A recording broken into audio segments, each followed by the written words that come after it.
How you doing today, man? Good. How are you guys? Pretty good, pretty good. Thanks for coming. Yeah, my pleasure. My pleasure. We got the Atlanta Falcons legend, and don't question it. Atlanta Falcons legend, You are. Brian Finneran is on the players end today, and we definitely appreciate you tapping in with us today, sir. How you doing? How you feeling? Good. I've been great. Everything's good. Fall is here. Football's in the air. Things are good. Yes, sir. And don't forget, NBA is less than a month away now. So Isn't that crazy? all the sports are back. Feeling good on this Wednesday. How your fantasy team doing so far? I think I'm 3-0. Wow. And on my teams, that is, I have 3 teams. They're all undefeated, I should say.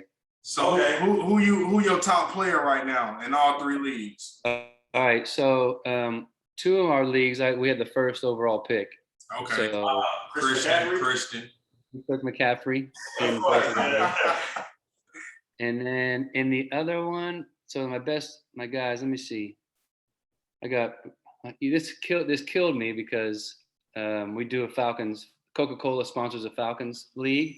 Uh-huh. A lot of the local sports media, and that's where we got Christian McCaffrey. Then we got, I think, McLaren or somebody, and then we turned around like in the 5th or something. We got Tom Brady, which hurts my heart. I know I didn't want to do it, but Hey, I did the same thing. So in my league, I was first pick. I got Christian McCaffrey, and I also picked up Tom Brady late too. So they're both doing pretty good for me. And Christian McCaffrey played the Texans tomorrow. So I'm loving my chances this week. Yeah. I had Jerry on the team last week. Me too. Oh my Me goodness. too. Yeah, I got He him. definitely put me over the top. What a beast. Definitely put me over the top. Absolute beast. And then my other guys, Matthew Stafford and Cooper Kupp, and my other team has been pretty solid too. Oh yeah, Cooper's been going crazy. Cooper looking like receiver 1, 2, and 3 right now. He's been good. All right, so we want to, let everybody know who you are, but we want to just reiterate, everything. So you're from California. You attended, is it Santa Margarita Catholic High School? That's correct. Wow, that's I was like, Margarita. Whoa, that's a little wild for a Catholic school name. What was your mascot in high school? Eagles. Okay. And you finished the school record with 177 receptions. That seems like pretty much your career. That's what you've been about, like catching the ball. Is that record still there? Do you know? I don't think so. I'd have to go back and look at it, but the way kids are throwing the ball around these days. What? I mean, when we were at Santa Margarita, I have an identical twin brother, and we both played wide receiver. And when I was there, my first year, we ran a veer option, so I didn't catch a lot of balls. And then I think my senior year is when I caught like 80 or 90 balls in my senior year, which put me over the top as far as breaking records. And then I was able to start my sophomore year through my senior year, so that helped too. So, but it was just, we played defense too. Played defense. I was a kicker. That was back from 91 to 94, and back when everybody played every direction and every side of the football and every special team. Right. That was when football was a lot of fun. It's so specialized now with everybody, playing offense or defense. Right. So you went to, after your senior year, you went to Villanova with your brother Brad. Mm-hmm. What made you guys go to, you guys was destined to go to the same school? You guys knew this from the jump, you guys would go to the same school? We were pretty much a package deal, but Villanova is really the only school that offered both of us scholarships. Right. So I had some lukewarm looks from Oregon and Oregon State, which weren't very good football programs at the time. Right. And then they kept pushing back my visits, and before you knew it, Villanova came knocking, and Brad and I, when we got an opportunity to go to Villanova and get a free education and play some 1AA football, we jumped at the opportunity. Right. And you definitely did what you were supposed to do at Villanova, man. Yeah. I was looking at these things. I was like, excuse me? I didn't even know. I mean, yeah. Whoa. It's like your senior year in high school and college. It was like you were determined to just be the best player on the field. I was fortunate. Go ahead. No, go ahead. No, go ahead. I was fortunate. The head coach at Wake Forest now, his name is Dave Clausen. Uh-huh. And in 96 and 97, he was my offensive coordinator at Villanova. Wow. And he brought in a passing offense, 3 wide receivers, really 2 backs. And we kind of just opened it up. We had a good running game as well, but we were able to throw the ball a lot. And he put me in the slot position. And that's where I just got fed by my quarterback. That's just, I mean, who can stop a 6'5"? And were you 6'5" in high school too? I was about 6'4", buck 90 coming out of high school. And then I grew another inch in college and put on 5 or 10 pounds. And then I put on another 5 or 10 pounds when I finally got to the pros after that. Yeah. So in college, they had you at the slot at that size? Oh yeah. It was my twin brother Brad and I, both at 6'5" at receiver. He was outside, I was inside, and then the backside receiver was about 6'2", and he could flat out run. And we were athletic enough to line up anywhere. And I think that's one of the things I like about that. And I think it's missed a lot. I think so many people characterize receivers as a slot receiver or X receiver or Z receiver. I mean, just go be a receiver. Learn every position. Exactly. Right. Just run the routes. Like do what receivers do. And it's shocking when they like, oh, DK's in the slot right now. It's like he's a receiver. Like it's a position. Like it's going to work out. It opens up so many opportunities when you can line up anywhere on the football field. And I think it really helped me going to the pros to be able to line up in every position. Right. Like Julio, like it's so hard to double like a slot player. I mean, do you really want to like leave the outside open like that? So that's why the Falcons did that with Julio so much. It made sense. Yeah, no doubt. So your senior year, I want to make sure this is correct. Your senior year, you had 96 catches, man. Mm-hmm. Yes. Almost 1,400 yards. Oh yeah. That's crazy. We were rolling. It was All-American and Walter Payton Player of the Year. Like you won an award. I was just like, this man was destroying college football. Like, we had some big games. And then the Walter Payton Award was like the Heisman for 1AA. Right. So that was pretty awesome too to get that award. But I had a great quarterback who threw 42 touchdowns and 6 picks that year. Wow. We had a running back who was a freshman who went on to play in the league for a long time, Brian Westbrook. Right. He ended up winning as well after you. He won as well. Exactly right. He played for the Eagles? Yeah. He won an award too. He was nice. Yeah. We had 3 guys win it. I was the very first receiver ever to win it. And then Westbrook won. Because quarterbacks usually win that award. I mean, wow. Yeah, man. Yeah, like I think you have to go back and look at the list of guys that have won it. It's a pretty cool list. But I was the very first receiver ever to win it because I think I had 19 touchdowns. And like you said, all those different numbers. And we were number 1 in the country too, which helps. We had a really good football team. Okay. So it was awesome just to be a part of that squad and put up those big numbers like that. Man, how did it feel like week in and week out just knowing that you were going to like ball? Like how did you feel going into those games? It felt pretty good. My very first game, my senior year. Plus, I was coming off knee surgery after my junior. I tore my knee up my junior year, last game of my junior year. So I didn't know how my body was going to react or respond. So I wore a brace on my left knee. I tore my left LCL, which is the ligament on the outside of your knee. Had surgery. It was like non-weight bearing for 3 or 4 months, and then just rehabbed and got back. Our very first game was against a school called Widener. It was like a D3 school, and it took me out after a quarter and a half. I had 4 catches and 3 touchdowns and like 100 yards. And at that point, I felt pretty good about which direction we were heading.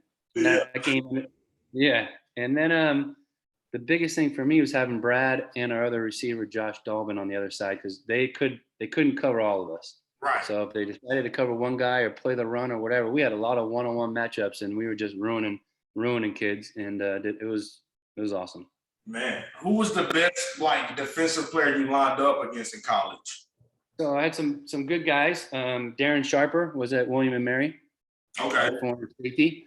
Sean McDermott, who's the head coach of the Buffalo Bills, he was also at William & Mary. I think Mike Tomlin, who's the head coach of Pittsburgh, the Steelers, was there as well. They had a nice little squad. Oh wow! Man, were they all on defense? I think Tomlin might have played receiver, but I have to go back and check it out. Okay. I have to go look. But Sharper and McDermott were back there, and then Sean Barber, who played linebacker for a little while in the league. He was at Richmond at the time. He was a good player. But really, after that, it was slim pickings. And part of the reason I was able to eat with those guys out there, a bunch of smaller, undersized guys that I could. I mean, they do the thing. You got mossed. We were mossing dudes before Moss was doing that himself because it was 1AA. We were bigger and a little stronger than those kids. And I know that was not fair. I know he felt good on game day. Like, just throw it my way today. Just throw it. I'm gonna go get it. That's what he said. Just throw it up. When in doubt, throw it up. And then we started doing the fade stop, back shoulder fade, jump ball fade. We had them all in the game plan from 10, 15 yards out, even in the middle of the field. If we had a 1-1 matchup, our quarterback was not afraid to throw it up.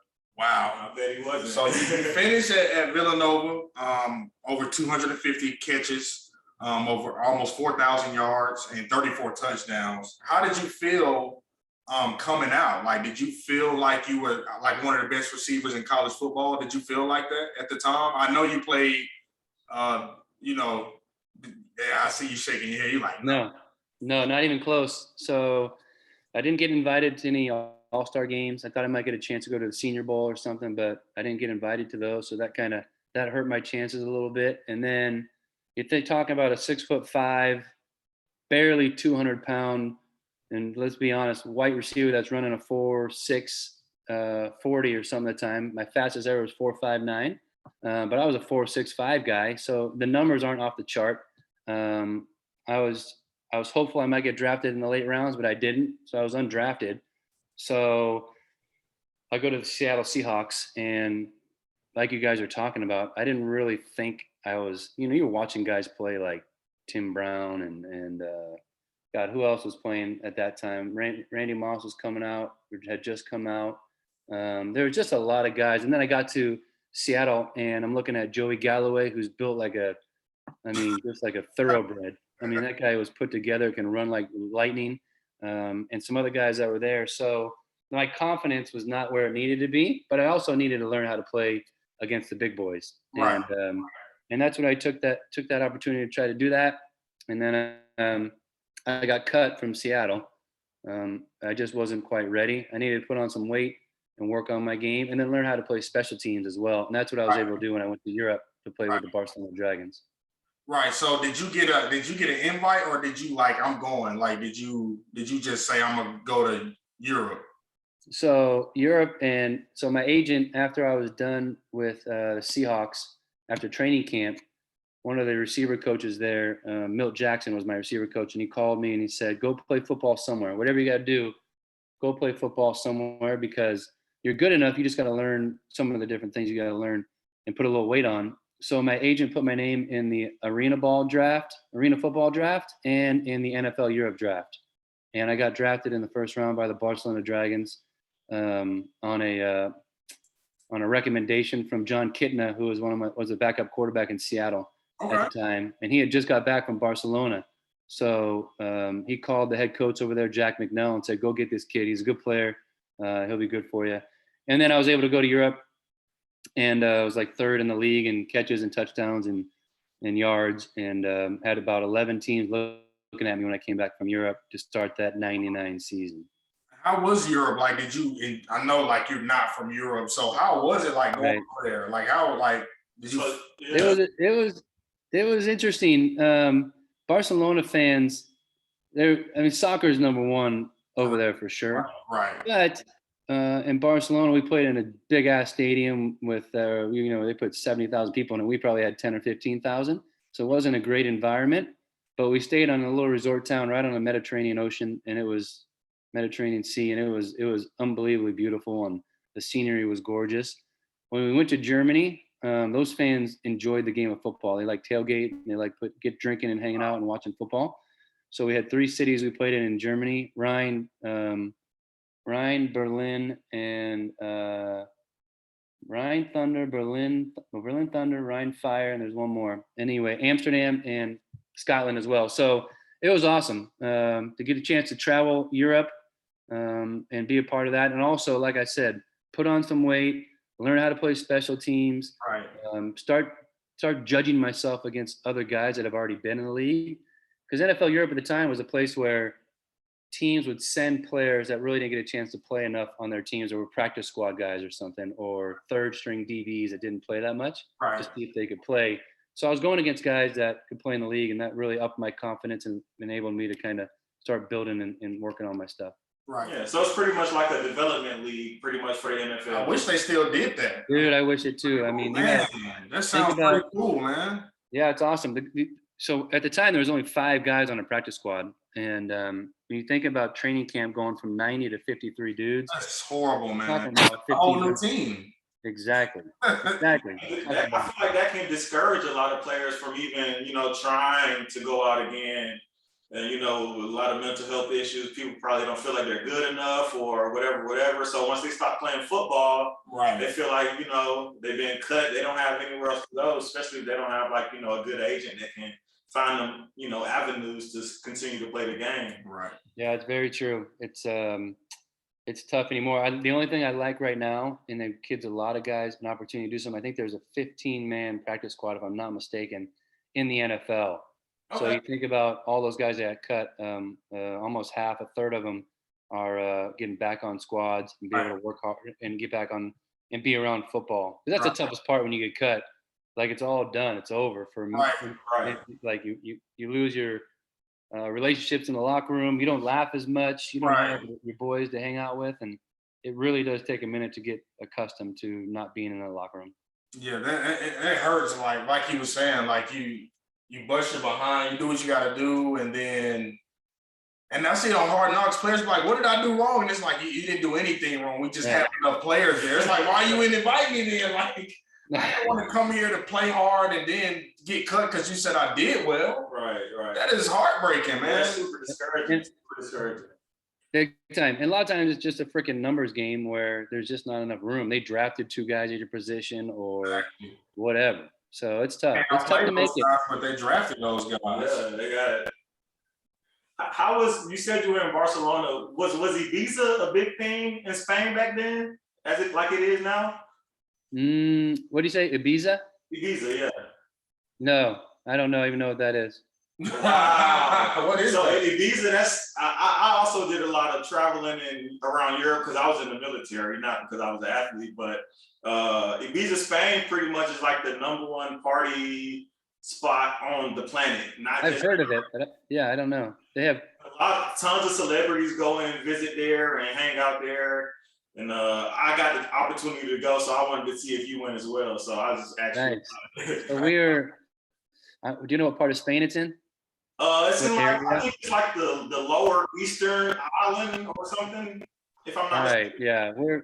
Yeah, Barcelona's up north, but it's on the eastern coast too, so or the west coast, I should say. So we didn't make it over there. We didn't get a chance to travel unless we were going to the cities we were playing in. But I'll make note of Ibiza. It's awesome. If you haven't gone, you should definitely go. I know this man go everywhere. So so you leaving Europe. I know you get on the phone with your agent, like I did what I'm supposed to do here in Europe. What's next? He's getting a bunch of calls from different teams. He's getting calls from 11 different teams. And we're about 3 weeks away from training camp. So think about that. I just played a 10-game season in Europe in the spring that fell into almost the summer. And then we played in the World Bowl that year. We lost in the World Bowl, which is, we were one of the 2 best teams in the league. And then I got like 3 weeks to recover, and then I go right into training camp. So we got calls from a bunch of teams. I was a free agent, so we kind of got to do the pick of the litter. The draft had already happened, so you get to see who they drafted, who they brought in. Yeah, right. So it was a good situation for me. So we looked at a couple of different teams, and the Philadelphia Eagles seemed like it made the most sense. And we decided we would sign just a 1-year minimum deal with the Philadelphia Eagles because that's really all they were offering. Okay. Mm-hmm. All right. So you play with Philly.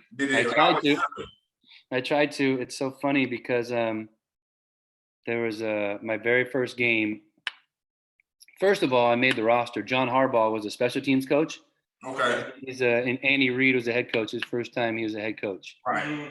And John Harbaugh, who obviously is the head coach of the Baltimore Ravens now and doing a great job. he was our special teams coach, and he came up to me after I made the team, and he said, "Finn, I just cut a really good special teams player, so you better fucking be able to know how to play special teams." So, needless to say, it took me a while to learn how to play special teams.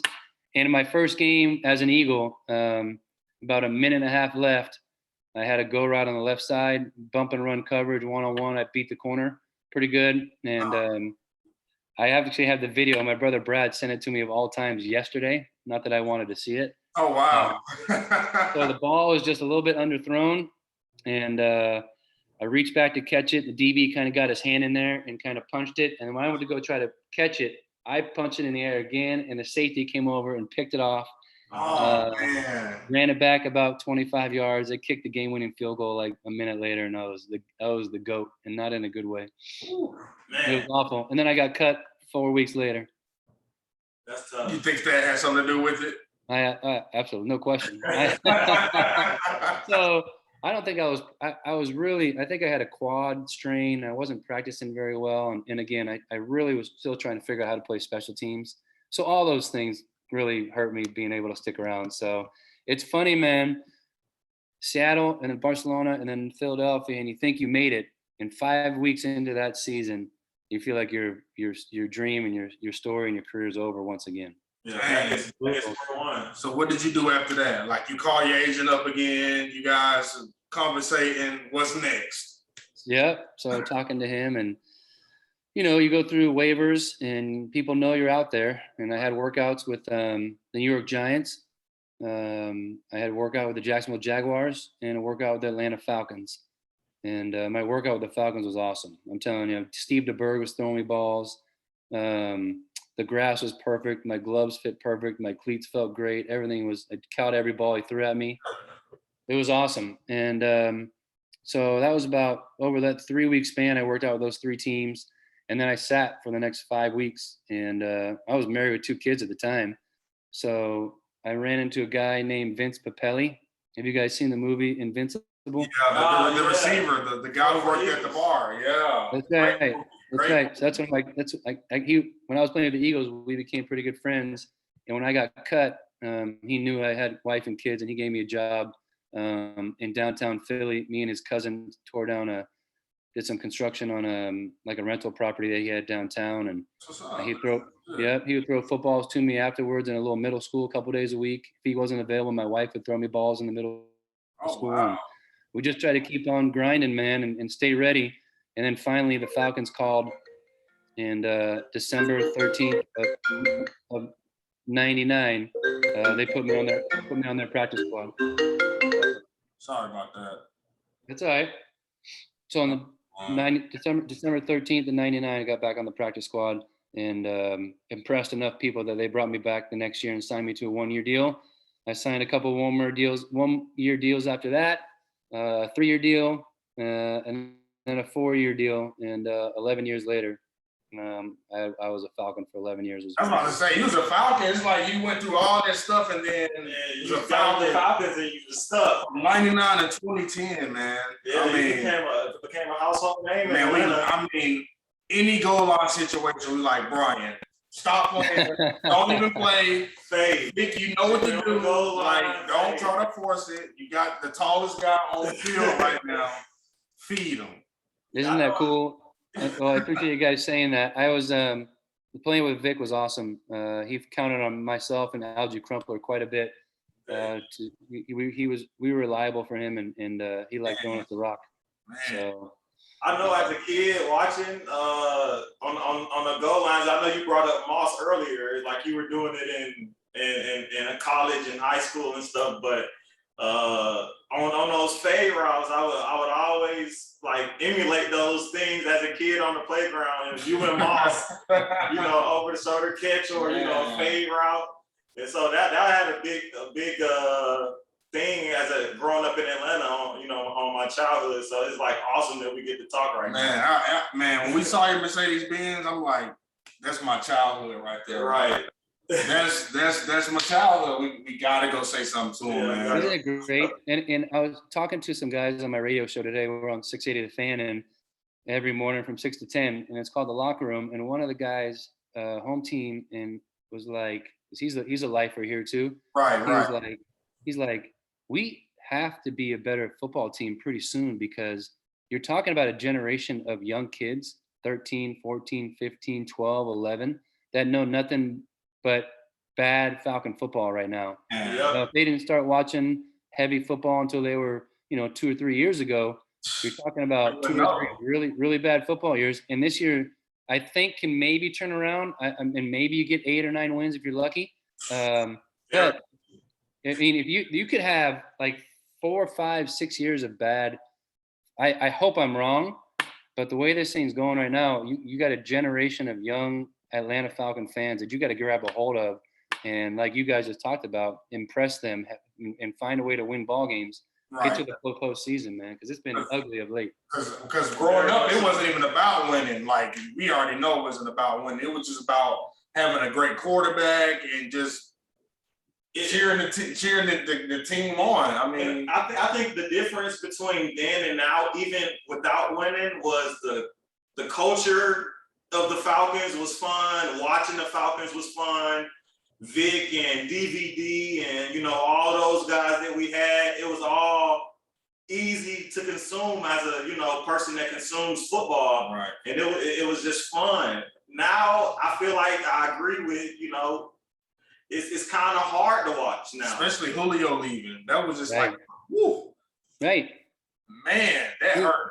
So now you got to rebuild because it was Roddy for a long time, and it was Warwick Dunn, and it was Michael Vick, and it was Matt Ryan, and he's almost done. And now you got to find more guys. Is it going to be Kyle Pitts? I don't know. It's hard to have a tight end unless you're Travis Kelce or George Kittle. Exactly. And it's feel like, you draft Kyle Pitts to complement Julio, not draft Kyle Pitts and trade Julio and then try to make Kyle Pitts the household name now, because as you can see the first 2 games, he had 5 catches, 3 yards. It was a good game, but fans are expecting different. Now, Justin Fields starting, and if he have great games, it's going to tear It's going to tear Atlanta apart. It's definitely going to tear Atlanta apart, man. How do you feel about them taking Kyle Pitts at number 4? You think it was the right call? I think it was unfortunate that this year didn't land us. I think about the last couple of years, and Chase Young. Could have had him. Could have been in that. Could have been in that combo. Could have been right there. Last 5 games or something like that. The Bosa boys, Bosa brothers. I mean, those guys are usually the guys that are sitting there like at 3 or 4 missing out on them after the quarterbacks go. But this year we didn't have that star defensive end that people wanted, so we got Kyle Pitts. I think the Falcons knew, because Julio at the time had already requested the trade. I think they knew they were going to get rid of Julio. I think that's why they went and got Kyle Pitts, to add another weapon, because they were going to lose Julio to help Calvin and help Matt Ryan. And there wasn't that star number 1 kick-ass defensive end that was on the board. Right. You could have gone O-line and shored up your offensive line, but we have a left tackle that's here for a couple more years. You could have gone Justin Fields. The hope is that, and listen, I hope Justin Fields has a great career, but watch out if he has a really good career, and we passed up on him. You're never going to hear the end of it, ever. Going to hear never. But you couldn't do anything because Matt Ryan's contract is so bad because Thomas Dimitroff screwed us. He's wondering why. He was on the radio like a couple months ago, like, I hate when you get fired because nobody looks at you. Like, bro, we gave you numerous of years to do things, and you really just paid everybody because they had the same agent. Like, what? Didn't make any sense. Like I'm a big Falcons fan. I follow them. I follow everything. And in the last 4 years, he has definitely screwed the team. He paid everybody that he thought was worthy, and like none of them are really worthy. They were good football players, but you can't make them the highest paid of their position. You can't make Trufant the highest paid. You can't make Devontae Freeman the highest paid. You can't really, in all respect, and I don't know if he was at the time, but Grady Jarrett, I love him. I think he's a hell of a player. I love Grady, but the production is just not there for the contract he's getting paid. And they were so nervous to even ask him this year to take a pay cut. It's like, if the production is not there, then you need to sit these players down. Luckily, you got out of that Dante Fowler situation because you paid him big as well. Yeah. Just off his because Dan Quinn knows him, and it was just it's just a weird time, and we're pretty much stuck with Matt Ryan for at least 2 more years. Yeah, this year and next year. Right. Yeah, this year and next year.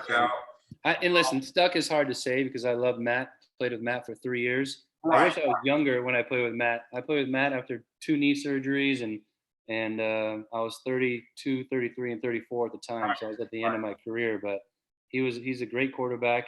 Now he's getting old too, and you just hope that he can turn it around just enough to let the next guy, whoever that might be, kind of start building off of what they do. Right. I can't begin to tell you how important it is for this team to win 3 out of the next 4 games. And they can. What the thing is they can. I see the schedule is there. To be honest, I don't really see it, but they can. It's possible. It's possible. Yeah. It is. They showed improvement. Right. You got the Giants next. I mean, you can beat the Giants.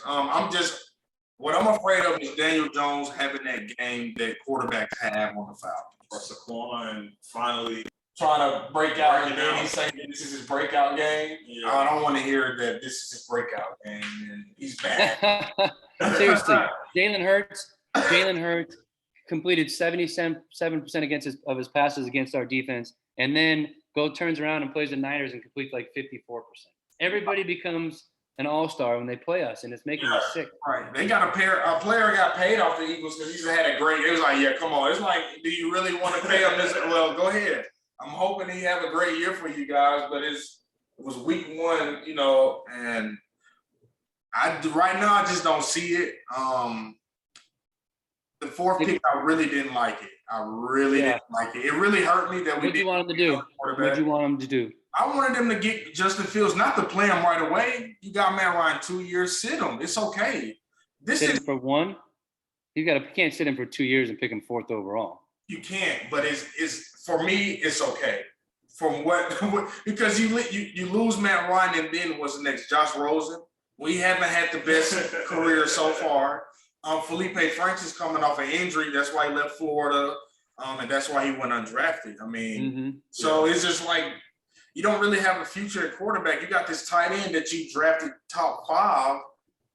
Are you going to go get a quarterback next year? I don't really like the quarterback choices next year. I don't want Spencer Rattler here in Atlanta. I mean, I'm hoping he's a nice guy, but he's just not what fans are looking for. Yeah, it's all about the fans at this point. I think it's so tough because this year's quarterback class was probably one of the biggest or best quarterback classes in a couple years. I've been up there with Mac Jones, and I can second what he's saying. I personally would have loved to see Justin Fields here.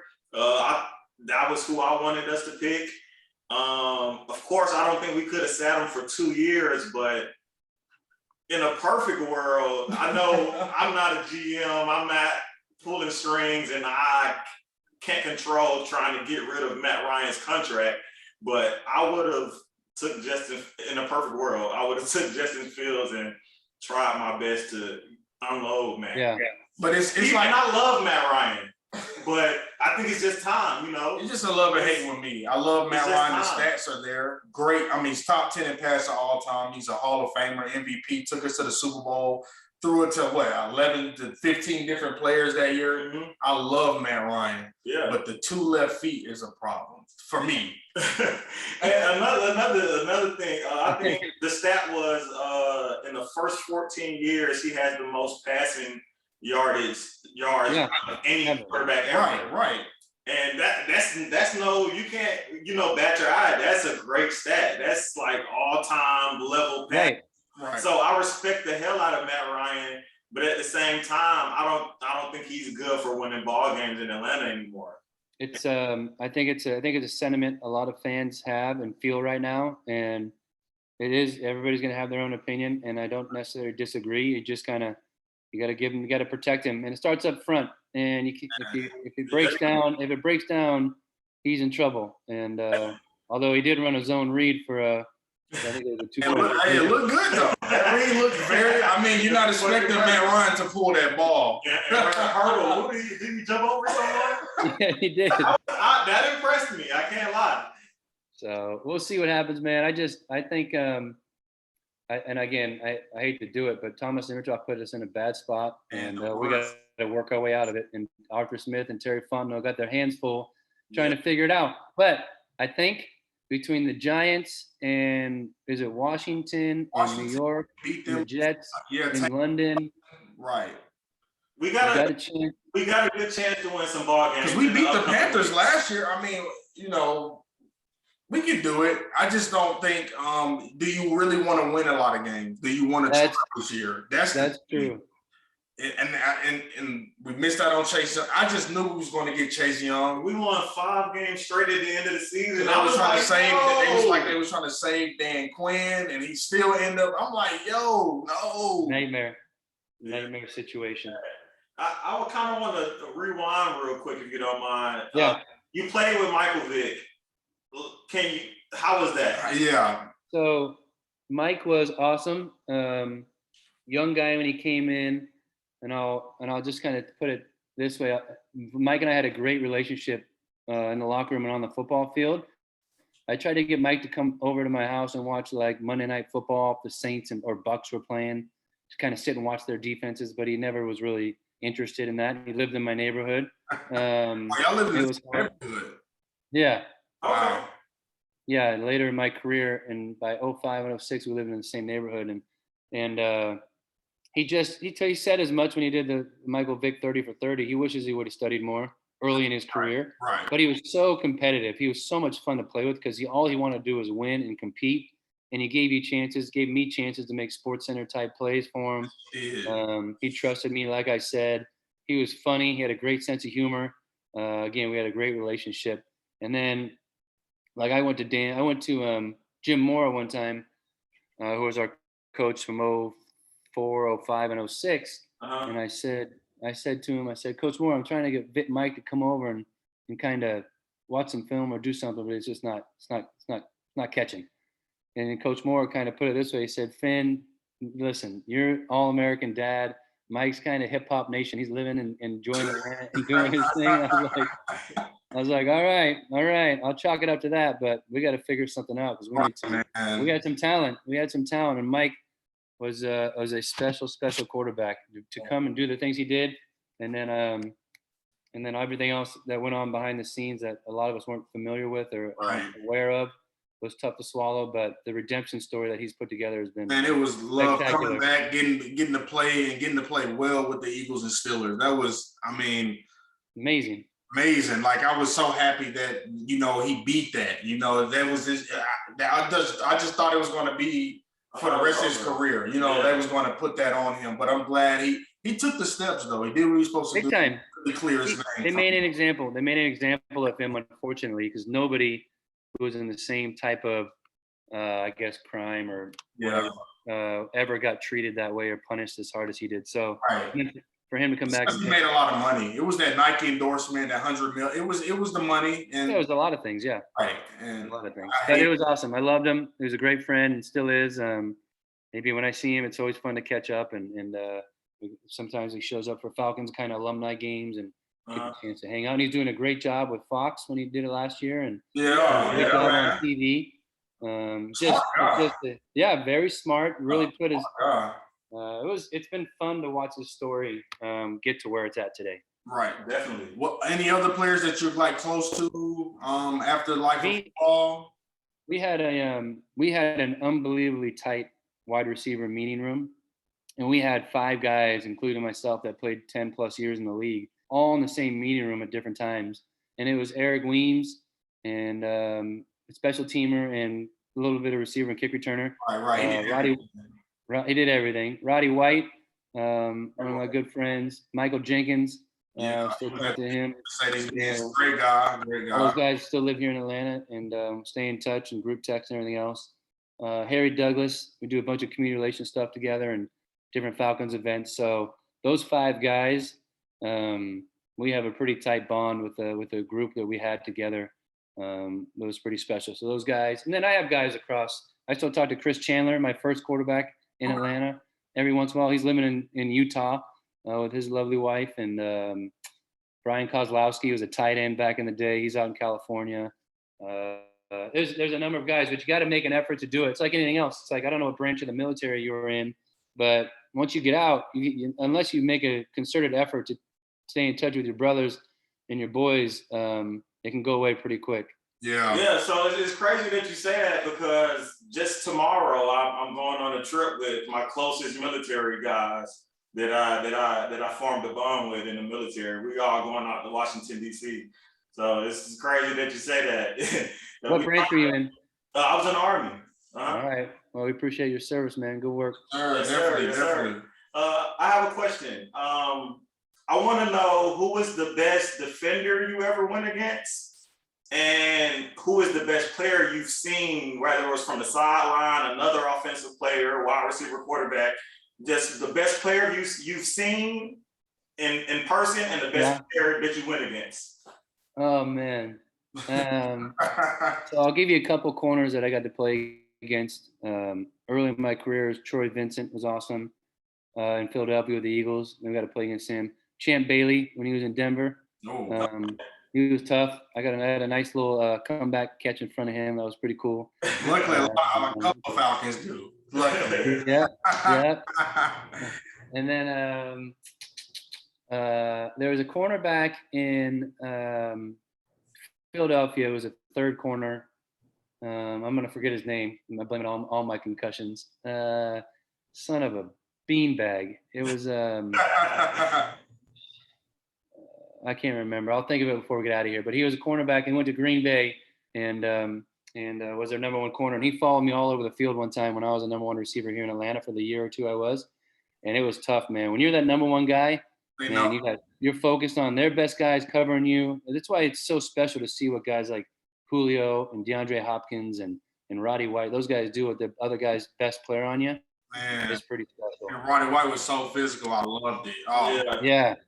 Great year. I saw him he hit Cam Chancellor so hard. He cracked down on Cam Chancellor one time and knocked Cam Chancellor's helmet off his head. Ooh. And pretty much concussed both each other. But Roddy kept his feet, just stumbled a little bit, but just mashed him right in the side of the head. Restaurant high school. This guy was, he was a decent man. Him and Julio, it was just like good luck tonight. Like with Tony Gonzalez. Oh yeah. And people really sleep on like what Michael Turner did. Oh yeah, he was big time. I mean, he really changed the running attitude here. I felt like him coming in his first year, doing what he did. That first game against Detroit that year, it was Matt Ryan's first year. It was Michael Jenkins? Yeah, he got the first touchdown from first touchdown, man. First pass was like 72 yards. Yeah, so it was like a different culture coming in, and that's what I'm saying. A lot of people, if you wasn't a fan, 10, 15 years ago, like you just wouldn't understand how a lot of fans feel about a lot of stuff right now. It's like we don't want to go through that again. Like that was a lot of years of slump. Joey, Harrington, what was his name? Joey Harrington. Chris Redmond. Byron Leftwich. We had Bobby Petrino walk out on us. Dude. It's been so much stuff, and it's like we don't want to see that. We want to get the attitude back, and I'm just hoping like in the next couple of years we can do that. Yeah, I think Arthur Smith sounds like he's the right guy for the job. Mike Smith. I love it. Like, stop celebrating. Get back on defense. Like, I love it. Like, that's awesome. Loving that attitude, man. Yeah. No more brothers. I like watching that as well. Yeah. I'm trying to think of the other players, but Ed Reed was special to watch. One of the best guys I've seen play the game of football. Vick, you got to throw in the mix. I thought D'Angelo Hall playing cornerback was pretty special too. Yeah. And we had another sick athlete here in Brent Grimes. I mean, undersized, but uber athletic. You trust him after the injury and was a Pro Bowl like 2 or 3 times after the injury. Yeah. Right on the books. Yeah. So those are some of the guys that jump to my mind. Okay, so for those are more defensive players. What's the best offensive player you ever seen? All right, we'll leave Vic out of it. God, that's a good question. Who have I been around enough to see? I mean, guys today that are special. I think Alvin Kamara and Dalvin Cook, those two guys, their skill set is so special. When you can run downhill at people, be physical, but also make people miss. They're so balanced. Like, how is Alvin Kamara so well balanced after safety and a linebacker hit him. He's bouncing off of it, putting his hand down, getting up, and it's like, man, I'm down. I got a chance. Jamal Anderson, our running back in the day too, was special. Dirty Bird. Dirty Bird. He used to always do the Dirty Bird. He wanted to bring it back this year. He wanted to bring it back. Yeah, they started using the term Dirty Bird for some of their events, the Falcons, and some of those guys were not too pleased that they weren't invited to some of the events, like Chuck Smith and Jamal Anderson, those guys. Oh man, they definitely should have. What? Those guys should have been the first. Jamal should have been the first guy. He should have been on the bill. Exactly. Everything. Exactly. What's crazy is my best friend. He starts tight end for Seattle this year. Gerald Everett. When he was on the Rams, he scored on Atlanta and did Dirty Bird. Yeah. No, that's funny, dude. He's from Atlanta too. Yeah, he's from Atlanta. So where do you go to school? He went to Columbia. Right. He went to a lot of colleges, man. So he started at Bethune, went to a couple of JUCOs, ended up at UAB, but they canceled their program. Right. So he went to South Alabama and just wreaked havoc. I mean, was like a finalist for the John Mackey Award. I think Evan Ingram won that year, I believe, over him. Awesome. Evan Ingram was the first tight end to get picked up. He was second, right? Yeah, he was the second tight end to get picked up. So, but yeah, man. I think he's like the only person I know that did the Dirty Bird in like the last 3 years. I don't think no Falcons do it. So maybe we need to hop on there and bring it back. But we gotta have something. Gotta be winning though. You gotta be winning to do it though. You gotta get Pitts. Gotta get Pitts in the end zone. Get some fade routes to Pitts. Let him get some and see if he can pull out the Dirty Bird for us. Hopefully. Did you not think we had a good chance to win that game on Sunday? We did. I felt like the defense really steps up at times. Dude, did you see how many times we gave them? Offense pretty much gave them. Offense and special teams gave them like 35 points. Two pick sixes. Off punt. The ball buff punt from the now they get the ball at the 43-yard line. And then they got the ball at the 49-yard line and the ball at the 18-yard line. It was impossible. We put him in a terrible situation, and you can't do that when you're playing a guy like Tom Brady. So for a while there, it felt like we could do something, but if you make those mistakes and if you can't freaking punt and pin guys in their own zone, then you're gonna have a problem. So Matt Ryan's been here 14 years, correct? Yes. Okay. Has he ever vouched for an offensive line like players like Russell Wilson or like a Drew Brees when he needed offense? They went and traded Jimmy Graham for a guard when Jimmy Graham was in his prime. Do you? Well, how about? I'm sure it's mostly behind the scenes. Right. But you just got to think about Todd McClure left in 2013, right? And then we had the two worst seasons ever in 2014 and 2015, and then. What did you do?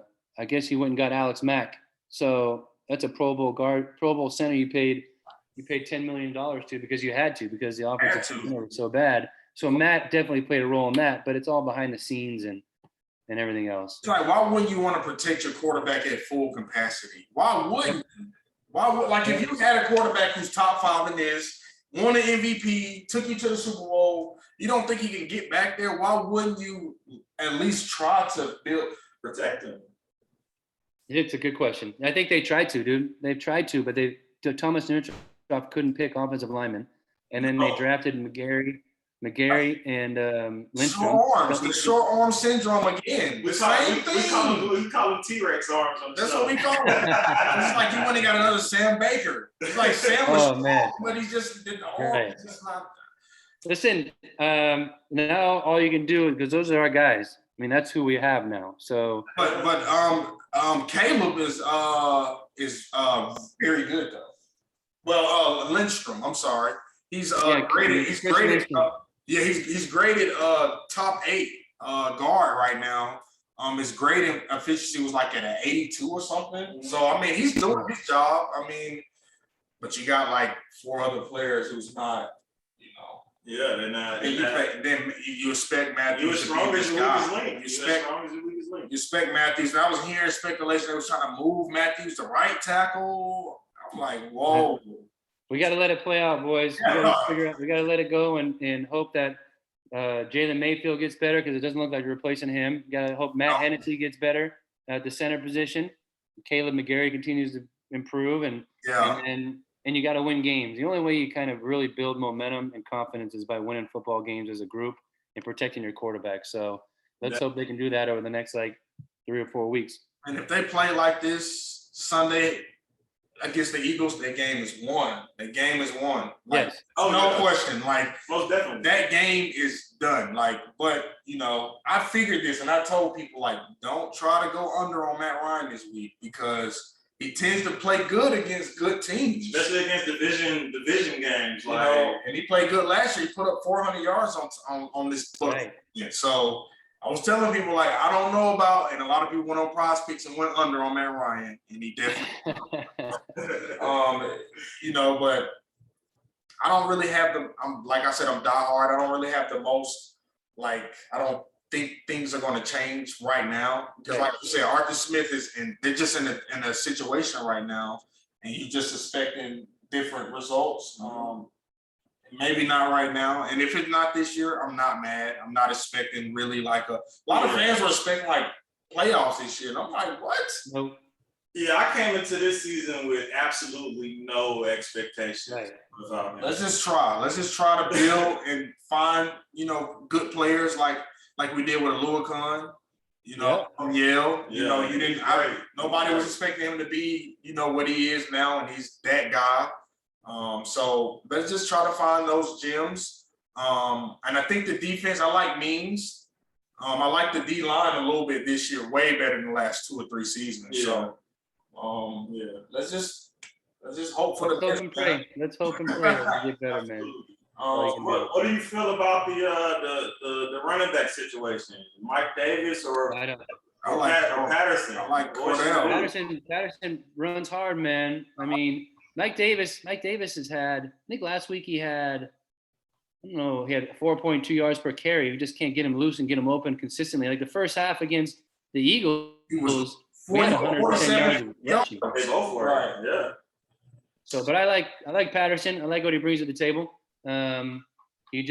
That's another spot there where you're settling for guys you're hoping. It's just something different. You know, he's a receiver. He got some great cuts at running back though. He runs hard, man. He's a big body. It's like 230. Yeah, Patterson. He can do everything. I think if you really want to win games, you make him your 3-down back. I mean, you bring Mike in, of course, but I mean, if you really want to win now, you make that change now. You make that change at punter now. Absolutely. They definitely worked out a couple of. I think they signed Dustin Colquitt. That's right. So they signed Dustin. I don't know what. And a lot of people Dustin is older, but you got to have something now. So I'm definitely expecting 40 to 50 yards per punt out of Dustin. At least. I didn't even know the punter. I didn't even know who the punter was this year. So this was a shock seeing him this week. Me neither. But if you want to win now, you just make those changes now. And I think you go sign the left guard too. Sorry. I think you go pick another left guard. Dude, everybody who's good is playing football right now. So who the hell are you playing? But I think that's it for us, man. We definitely appreciate you coming in. Yeah, my pleasure, guys. I enjoyed talking to you both, and hopefully we'll see you around before too long. Don't be strangers. And I listened to a little bit of the last episode you guys did too. So keep up the good work and good luck with everything. Yes, sir. We really appreciate you for coming, man. Yep. My pleasure. And like I said, you don't be a stranger as well. Definitely tap in with you. If like we do an episode, we'll call you up and see what you're doing. So you got it. I'll be at a couple games this year. If you guys make it to a game, hit me up. Okay. Oh, perfect. We'll do, man. All right. Take it easy. Have a good one. See ya. All right.